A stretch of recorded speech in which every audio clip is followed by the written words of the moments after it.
வியாதிப்பட்ட மனுஷன் ஒருத்தர் டாக்டர் கிட்ட ட்ரீட்மெண்ட்க்கு போனாராம். அந்த டாக்டரும் இவருக்கு சில ட்ரீட்மெண்ட்ஸ் கொடுத்து மெடிசின்ஸ் எப்படி சாப்பிடணும், எப்படி ஹெல்த்தை பார்த்துக்கணும், எப்படி ஃபுட் எடுத்துக்கணுன்ற இன்ஸ்ட்ரக்ஷன்ஸ் எல்லாம் சொல்லி அனுப்புனார். அப்போது சில காலம் கழித்து இந்த மனுஷனை பார்க்கும்போது அவருடைய வியாதி ஃபுல்லாக க்யூர் ஆகவே இல்லை.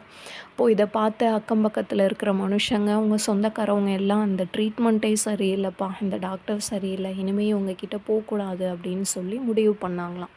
ஆனால் உண்மை என்னன்னு பார்க்கும்போது அந்த டாக்டர் என்னென்ன இன்ஸ்ட்ரக்ஷன் கொடுத்தாரோ அதை இந்த மனுஷன்தான் சரியாக ஃபாலோ பண்ணலை. அதனால் அவருக்கு ஃபுல்லாக க்யூர் ஆகலை. இப்படி தாங்க கிறிஸ்டியானிட்டிங்கிறதும். ஜீசஸ் யாருன்றது தேவனை அறியாத ஜனங்களுக்கு தெரியவே தெரியாது. ஜீசஸ் நம்மளை தான் ஒரு மிரராக வச்சுருக்கிறாரு.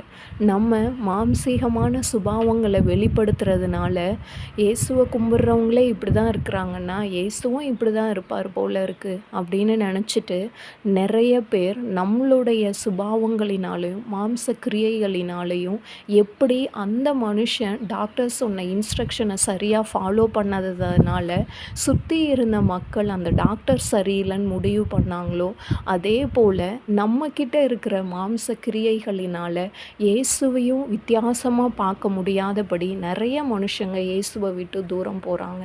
இயேசு கிறிஸ்துவை வெளிப்படுத்துகிற ஒரு கண்ணாடியாக தாங்க நம்ம இருக்கோம். ஸோ நம்மளுடைய எல்லா நடவடிக்கைகள்லையும் இயேசு கிறிஸ்துவை வெளிப்படுத்தணுன்ற அந்த உணர்வோடு கூட நம்ம செயல்படுவோம். இந்த உலகத்தை இயேசுவுக்கு ஆதாயப்படுத்துவோம். கர்த்தர் தாமே உங்களை ஆசீர்வதிப்பாராக.